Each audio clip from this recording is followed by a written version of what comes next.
সাকিব ভাই যখন নাকি 3 নাম্বার 4 নাম্বার 2 নাম্বার হিরো করতো, তখন কিন্তু আমাদের যে যারা হিরো আছে, মানে আমাদের আলেকজান্ডার বো, তখন কিন্তু স্টার কিন্তু সে আলেকজান্ডার বো যে একটা হিরো লাগবে, আলেক ভাই বলে তো একটা ডিরেক্টর পড়েছে, ভাই আপনি সাকিব নেন। শাহিন আলম কথা আছে, ভাই সাকিব নেন। কিন্তু সাকিব ভাই যে স্টার হয়েছে, সাকিব ভাই বলছে আমাদের ইন্ডাস্ট্রির কোনো একটা হিরোরে ভাই নেন। কিন্তু সাকিব ভাই তো আমাদের কাউকে সাপোর্ট করতেছে না। যে আগে যখন বললাম না আমি, যে যখন নাকি সাকিব ভাই 2 নাম্বার হিরো বা 3 নাম্বার হিরো 4 নাম্বার হিরো ছিল, তখন আলেক ভাই মেন হিরো, সাকিব ভাই 2 নম্বর 3 নম্বর হিরো। এসব পাগল ছাগল 2 দিন পর পর কোথায় থেকে আসে বুঝি না। এই সমস্ত গাঁজা খদ্দের জন্যই এফডিসি নষ্ট হয়। এফডিসিতে এই সমস্ত গানচট্টিরা কিভাবে থাকে? এসব গানচট্টিদের জন্য এফডিসির বদনাম হয়। এসব গানচট্টিদের জন্য শিল্পীদের বদনাম হয়। তবে কি আলেকজান্ডার টাকা দিয়ে পাঠাইছে শাকিব খানের সমালোচনা করার জন্য? তাকে কে টাকা দিছে? কার কাছ থেকে টাকা খাইয়া শাকিব খানের নামে উল্টাপাল্টা কথা বলতাছ? শাকিব খানকে ছোট করার চেষ্টা করতাছ? তুই জানোস না শাকিব খানকে? শাকিব খানকে নিয়ে উল্টাপাল্টা কথা বললে তার পরিণাম কি হতে পারে তুই জানোস না? তোর মতোই কিন্তু রতন নামের একজন অভিনেতা শাকিব খানকে নিয়ে উল্টাপাল্টা বলছিল। সেই রতনের কি অবস্থা হয়েছিল সেটা তুই দেখোস নাই? শেষ পর্যন্ত কিন্তু রতন মাপ চাইতে বাধ্য হয়েছে। শাকিব খানকে নিয়ে বাজে কথা বললে শেষ পর্যন্ত তার ক্ষমা চাইতে হয়। তুই এফডিসিতে দাঁড়িয়ে শাকিব খানকে নিয়ে উল্টাপাল্টা কথা বলতাছ, শাকিব খানকে তুই ছোট করে কথা বলতাছস। তোর এত বড় কলিজা কিভাবে হলো? আলেকজান্ডার নয়তো টাকলা, এই দুইজনের একজনের কাছ থেকে তুই টাকা খাইছ। টাকা খাইয়া আইসা এখন তোর সাকিব আব্বার নামে উল্টাপাল্টা কথা বলতাছস সাকিব খান আলেকজান্ডারের সাথে সাইড ক্যারেক্টার করত, আলেকজান্ডার সাকিব খানকে নিত। এই ছাগলের বাচ্চা, এটা তোর বলতে হবে না, এটা সবাই জানে। সাকিব খান এক সময় সাইড ক্যারেক্টার করত। ক্যারিয়ারে প্রথম 3-4 বছর সাকিব খান সাইড ক্যারেক্টার করছে। সাইড ক্যারেক্টার করলেও সাকিব খানের অভিনয় ছিল মেন নায়কের থেকেও ভালো। ভালো ছিল বলেই ওই সময়ের মেন নায়কদের এখন কোনো খাওয়া নাই। খাওয়া আছে শুধু সাকিব খানেরই।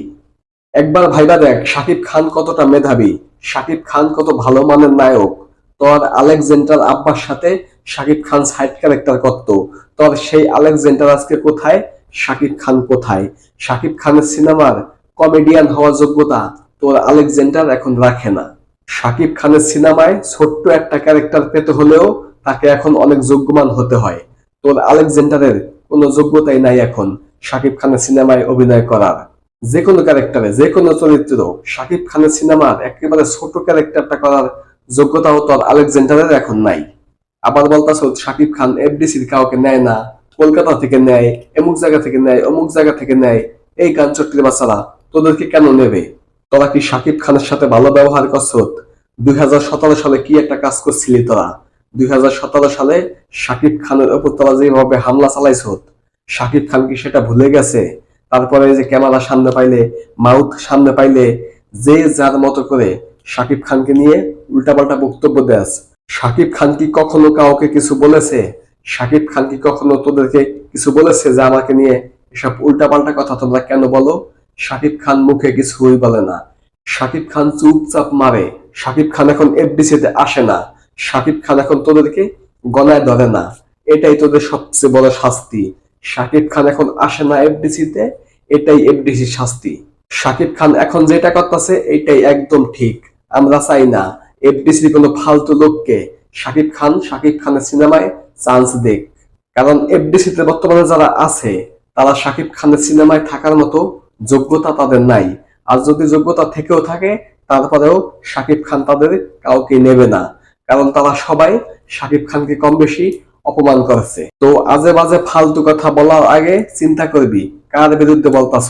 এটা সাকিব খান, এটা কোনো সাধারণ স্টার না, এটা কোনো সাধারণ তারকা না, এটা হচ্ছে নায়কদের নায়ক, তারকাদের তারকা, সেলিব্রিটিদের সেলিব্রিটি, শিল্পীদের শিল্পী হচ্ছে সাকিব খান। তুই সেই সাকিব খানকে নিয়ে আজে বাজে ভাষায় কথা বলস এফডিসিতে। এখনো সময় আছে, লাইভে আইসা মাপ চা। যদি মাপ চাস সাকিবিয়ানরা তোকে ক্ষমা করে দেবে।